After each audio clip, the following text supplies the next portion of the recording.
Buenas tardes, un cordial saludo a FECOLSOC. Muchas gracias por la invitación a la charla, al panel de la parte de cáncer de mama. Para mí es un placer poderlos acompañar en esta ocasión, a pesar de todos los problemas que hemos tenido. Se ha podido realizar el congreso de muy buena manera. Entonces, la charla que me corresponde a mí es pruebas genéticas en cáncer de mama. Eh, ¿Por qué es importante esta charla? Digamos que el contexto de las pruebas genéticas en cáncer de mama básicamente se da porque parte del cáncer tiene origen ahí. A grandes rasgos, sabemos que el 80% de los pacientes no se le va a encontrar ningún tipo de factor de riesgo o causante del cáncer de mama, pero un 20% de los pacientes sí. De esos 20%, la mitad, o sea, entre el 5 y el 10%, el origen del cáncer va a ser de origen hereditario. Cuando hablamos de origen hereditario, básicamente hablamos de dos posibilidades. Una, que tenga el paciente una mutación conocida y el paciente o grupo familiar que no tiene ningún tipo de mutación. ¿Por qué es importante aclarar esto? Porque muchas veces en la clínica uno ve pacientes que llegan con 5 familiares en primer grado, con antecedentes de cáncer de mama, se le pide una prueba genética y sale negativa. Y muchas veces algunos de los colegas consideran que ese paciente pues no tiene ningún tipo de mutación y descartan a ese paciente como un cáncer hereditario. La verdad es que ese paciente debe entrar a un grupo de seguimiento de cáncer hereditario y se debe considerar como tal. Entonces, el hecho de que no tenga una mutación conocida no descarta la enfermedad. ¿Por qué? Porque hay muchas mutaciones que hoy en día no conocemos y es muy difícil saber cuál de esos pacientes que tiene todas las características del cáncer de mama no tiene la mutación presente. Entonces, siempre, si el paciente tiene historia muy clara de eso, se debe considerar como un cáncer hereditario y estudiarse como tal. El día de hoy vamos a enfocarnos principalmente en aquellos pacientes que tienen mutaciones conocidas. ¿Por qué? Porque son los pacientes que van a ser candidatos a hacerle algún tipo de prueba genética. ¿Qué es una mutación? Una mutación básicamente es un daño en la cadena de ADN, la cual se puede heredar, se le puede transmitir a su familia. ¿De qué tipo vamos a encontrar? Pequeñas y grandes. Las pequeñas por lo general no van a provocar ningún tipo de enfermedad, ningún tipo de alteración, y las grandes, pues claro, claramente van a provocar algún tipo de enfermedad o alteración en el cuerpo humano. Acá vemos un poquito el esquema de cómo el ADN termina produciendo una proteína. ¿Para qué sirven esas proteínas? Para cualquier cantidad de funciones que tiene en el cuerpo humano. Pensando principalmente en cáncer de mama, cuando tenemos una alteración en el DNA, lo que hemos visto es que los pacientes no producen ciertas proteínas que principalmente se encuentran ubicadas o desarrolladas para defender al cuerpo del cáncer. Me explico. La mayoría de nosotros vamos a tener algún tipo de daño en la célula que le permite a la célula volverse agresiva, con capacidad de invadir, con capacidad de no morir, con capacidad de replicarse ampliamente. Todos tenemos ese tipo de daño en el ADN, en diferentes células. Sin embargo, en el cuerpo hay un grupo de proteínas que están encargadas de estar pendiente de que ese tipo de daño, una vez se presente, sea corregido o inclusive lleve a la muerte celular. En ese tipo de proteínas es donde los daños del ADN, o sea, las mutaciones, en el cáncer de mama y la mayoría de los cánceres, es donde el problema radica. ¿Qué pasa? El ADN está dañado y no se produce la proteína que debe vigilar este problema. ¿Cómo se estudian esos pacientes? Pues sabemos que existen unas pruebas genéticas, pero sabemos que hay varias. ¿Cuáles tenemos en Colombia? ¿Cuáles utilizamos en Colombia? Las hay para las mutaciones de los genes BRCA1 y 2, que de pronto la mayoría de ustedes han escuchado, y ya vamos a hablar un poquitico más de eso.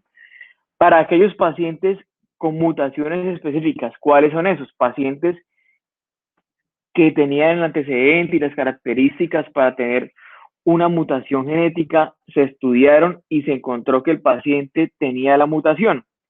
Una vez se conoce esa mutación, pues a sus familiares no hay necesidad de pedirle una prueba para estudiar todo el BRCA.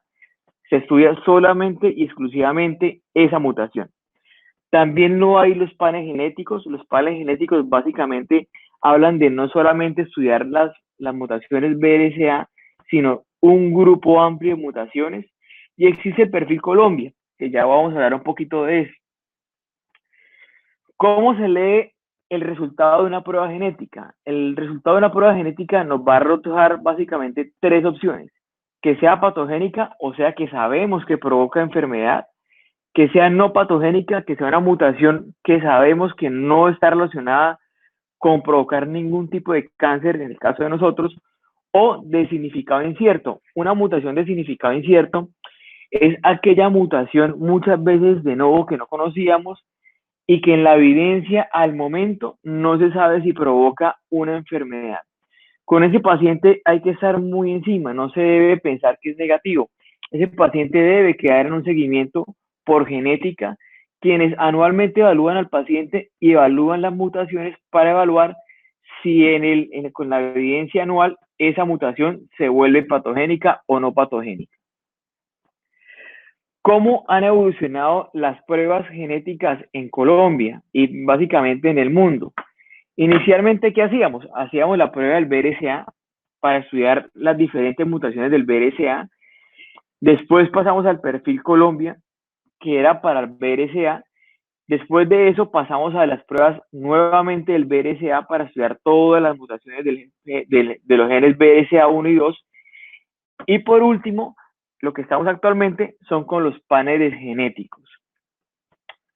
¿Por qué se dio esa historia?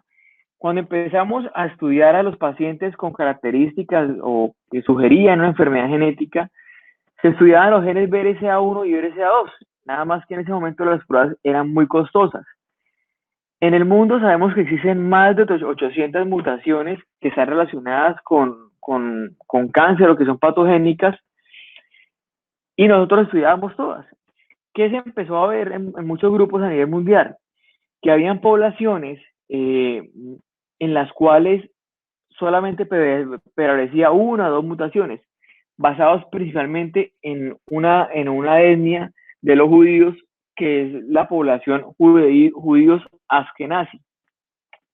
Esa población se caracteriza por tener dos mutaciones de los genes BRCA1 y ellos aumentan el riesgo de cáncer de mama. Entonces, a esos pacientes o a esa población, cuando se va a estudiar la enfermedad, se les hace únicamente esas dos mutaciones.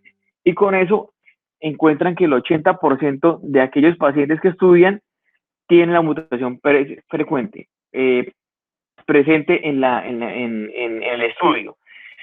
¿Para qué sirve eso? Eso básicamente nos hace que las pruebas sean mucho más baratas y de pronto para hacer un esquema de tamizaje poblacional.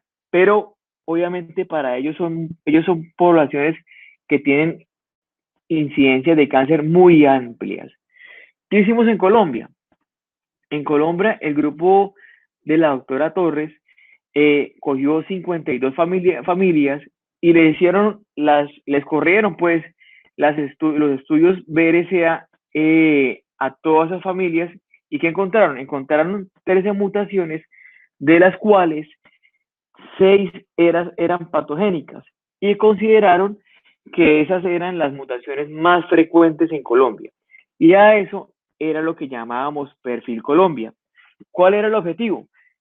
Que a los pacientes que tuvieran características sospechosas para una enfermedad hereditaria, se le hiciera esa prueba. Era más barata y ellos habían encontrado que podría ser que el 33% de los pacientes con mutaciones en nuestro país lo tuvieran. Entonces se empezó a hacer perfil Colombia en esos pacientes, pero la recomendación era que aquellos pacientes en los cuales le salía negativa deberían estudiarse con una prueba genética completa de los de los genes BRCA1 y BRCA2. ¿Qué pasó en Colombia? Nos dedicamos solamente a hacer esa prueba. Solamente se hacía la prueba para el perfil Colombia y nada más. No se le hacía nada más al paciente. Eso fue un error. Después aparecieron otros estudios, entre estos, que realizamos con el doctor Luis Guzmán del Instituto Nacional de Cancerología y un grupo de genética de la Universidad de La Sabana. Nosotros cogimos un grupo de pacientes a los cuales se les aplicaron las pruebas BRCA 1 y 2 y encontramos que en esos pacientes solamente 2 pacientes de los que se les aplicó la prueba tenían una mutación del perfil Colombia. El resto de mutaciones no estaban descritas y no se le estaban haciendo a la mayoría de la población. Entonces, estábamos descuidando a más del 70% de los pacientes, considerando los negativos sin tener una prueba genética completa. Una vez pasa eso, ese estudio y otros que salieron también en Medellín, decidimos como mastólogos regresar otra vez a las pruebas de los genes BRCA1 y BRCA2. Entonces a los pacientes se le empezó a correr nuevamente toda la mutación, toda la prueba genética, en busca de las diferentes mutaciones que sabíamos que existían para ese grupo, para todos los grupos poblacionales. Después de eso, pues nos preguntamos, bueno, conocemos esa mutación BRCA y BRCA2. ¿Existen más mutaciones? Sí, encontramos que existían más mutaciones. Aquí pues las más prevalentes o las más conocidas. La pregunta era, ¿valía la pena estudiar al resto de pacientes para esas mutaciones? Pues vamos a intentar a dilucionar ese problema. Entonces sabemos que entre un 50 y un 90% de los pacientes que tienen mutaciones causantes de cáncer de mama son causadas por el BRCA1 y el BRCA2. El resto son causadas por las otras mutaciones. Si bien 50 al 90% pues es un valor bastante amplio, depende mucho en qué población se haga. Y realmente en Latinoamérica, pues nosotros no hemos estudiado muy bien nuestras poblaciones para mirar qué tan frecuentes son las mutaciones, tanto de los BRCA 1 y 2, como las otras mutaciones. Este estudio es de los poquitos que hay en Colombia reportados. Ese fue realizado en la Clínica de las Américas, liderada por el doctor Osa, quienes encontraron que en sus grupos de pacientes, ellos encontraron que un grupo de sus pacientes tenían otras mutaciones diferentes a las mutaciones de los genes BRCA1 y BRCA2. Y basados en eso, pues dijimos, bueno, sí, en nuestra población también tenemos otras mutaciones. ¿Debemos estudiarlas? Entonces, para saber si uno va a estudiar algo, ¿cierto? Uno debe saber si eso tiene alguna implicación. Entonces, cuando inicialmente decidimos estudiar a los genes BRCA1 y BRCA2, ¿por qué lo estudiamos? Porque el paciente que tiene esas mutaciones presentes tiene la posibilidad de tener un cáncer de mama en el 40 hasta un 80% de riesgo. Entonces es un riesgo muy alto que nosotros como mastólogos podemos intervenir e intentar disminuir su riesgo o disminuir la mortalidad por cáncer. Entonces empezamos a estudiar otras mutaciones, el P53, PTEN, entre otros, que se configuran diferentes síndromes genéticos. Y encontramos, como pueden ver en la tablita, que estas mutaciones también tenían una alta penetrancia. ¿Penetrancia qué es? Es la posibilidad de presentar cáncer en los pacientes que tienen estas mutaciones y son patogénicas. Entonces encontramos que inclusive, por ejemplo, si revisamos el síndrome de Linfromeni, tiene un riesgo hasta el 90% de un paciente que es portador de la enfermedad de tener un cáncer de mama. Entonces, es una mutación de alta penetrancia. También las hay de menor penetrancia y de pronto en estas no debemos actuar tanto o hay un esquema de seguimiento que ya nosotros conocemos que no es tan intenso o no somos tan agresivos. Pero aquellos pacientes que tienen, por ejemplo, un PT53 o un PTEN, esos pacientes deben ser valorados por mastología y se les debe plantear algún tipo de solución o de seguimiento a esos pacientes. Entonces, basados en esa información, actualmente la recomendación es que a los pacientes que se les sospeche algún tipo de enfermedad genética, se les realice un panel genético. Ese es el ideal que se le debe hacer a los pacientes. Ahora, recientemente, la Sociedad Americana de Cirujanos dieron la recomendación de hacerle la prueba a toda la población, a todos los pacientes que tuvieran cáncer de mama, que se le hiciera ese tipo de pruebas. La pregunta es, ¿vale la pena? ¿Es costo efectivo? Pues vamos a mirar. La evidencia que yo encontré, realmente no encontré aquellos pacientes a los que se les hace la prueba sin tener ningún tipo de criterio de sospecha del síndrome de cáncer hereditario. No hay datos de cuántos salen positivos. Cuando evaluamos a aquellos pacientes que se les realizó la prueba, basados en la historia clínica de sospecha de cáncer hereditario, vemos que la posibilidad de que la prueba sea positiva va del 14 hasta un 50%. Obviamente, esto va a depender de qué tipo de criterios utilicemos. Hay muchos.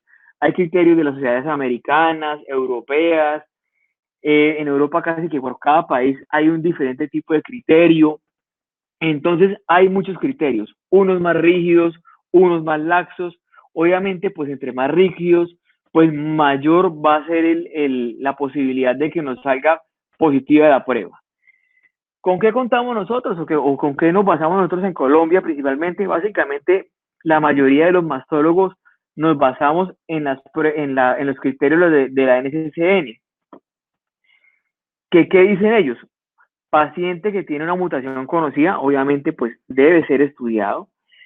Pacientes que tienen antecedente personal de cáncer de mama y que tengan uno de los siguientes criterios, que tengan el diagnóstico antes de los 45 años, pacientes que tengan 2 primarios en el seno, uno de ellos diagnosticado antes de los 50 años, pacientes diagnosticados antes de los 50 años y que tengan un familiar con cáncer de mama, a cualquier edad, pacientes con diagnósticos menores de 60 años y con un perfil biológico triple negativo, pacientes con antecedentes o historia personal de cáncer epitelial de ovario, ojo con esto, epitelial.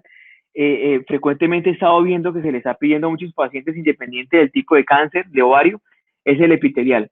Y pacientes que tengan historia personal de cáncer de mama en hombres. Independiente de la edad, a esos pacientes se les debe pedir una prueba genética porque la posibilidad de que tengan un cáncer es alta. Sabemos que la posibilidad de que un hombre tenga cáncer de mama es muy bajita, es menor, es el 1% de todos los cánceres de mama, entonces es muy raro. Entonces ese paciente se debe estudiar con una prueba genética. En este caso, la recomendación que damos nosotros en este momento es un perfil genético. Entonces, una vez tenemos el paciente diagnosticado con un síndrome genético, con una mutación patogénica, ¿qué se hace? Nosotros, primero, si lo están viendo ustedes como ginecólogos, la recomendación es remítanlo al mastólogo y al genetista para que nosotros empecemos a plantearle opciones al paciente. ¿Qué opciones tenemos? Hacer un seguimiento estricto. Básicamente el seguimiento estricto se hace con resonancia, mamografía y ecografía, muchas veces desde los 30 años de edad. Algunos pacientes que han tenido diagnósticos en sus familiares antes de los 30 años, pues se deben estudiar mucho antes. Entonces, ese análisis lo hacemos nosotros. Otra opción es hacer quimioprevención o darle al paciente tamoxifeno. Y la otra es la mastectomía reductora de riesgo. ¿Cuál de las tres es la mejor opción? Eso es un tema para otra charla, es un tema para discutir. Las tres, en especial el seguimiento estricto y la mastectomía reductora de riesgo, siempre y cuando se hagan de muy buena manera, son confiables. Cada una tiene sus pros, cada una tiene sus beneficios y cada una tiene sus cosas malas. La quimioprevención realmente es para los pacientes BRCA2. Hay un estudio pequeño en el que se evidenció que había algún tipo de beneficio, pero pues no se puede dejar solamente con eso al paciente. La recomendación es, hacemos la mastectomía reductora de riesgo y le damos esto o no le damos nada, o un seguimiento estricto y le damos quimioprevención o no le damos nada. Entonces la quimioprevención de todas es la que tiene la menor evidencia. Para las otras dos, la evidencia digamos que es relativamente sólida y se puede tomar cualquiera de las dos. Eso realmente, pues realmente en mi consulta yo siempre le planteo a los pacientes las dos opciones y el paciente decide qué quiere tomar. Muchísimas gracias, espero que hayan entendido, que hayan salido de las dudas en cuanto a las pruebas genéticas que estamos utilizando en este momento en cáncer de mama, y la recomendación es pedirle el perfil genético. Yo sé que inicialmente no se pedía mucho, pero era por cuestión de costos. Hoy en día pedir un perfil genético es prácticamente igual de costoso que pedirle solamente los estudios para las mutaciones BRCA1 y BRCA2. Muchas gracias y vuelvo y repito, muchas gracias por la invitación a FECOLSOR.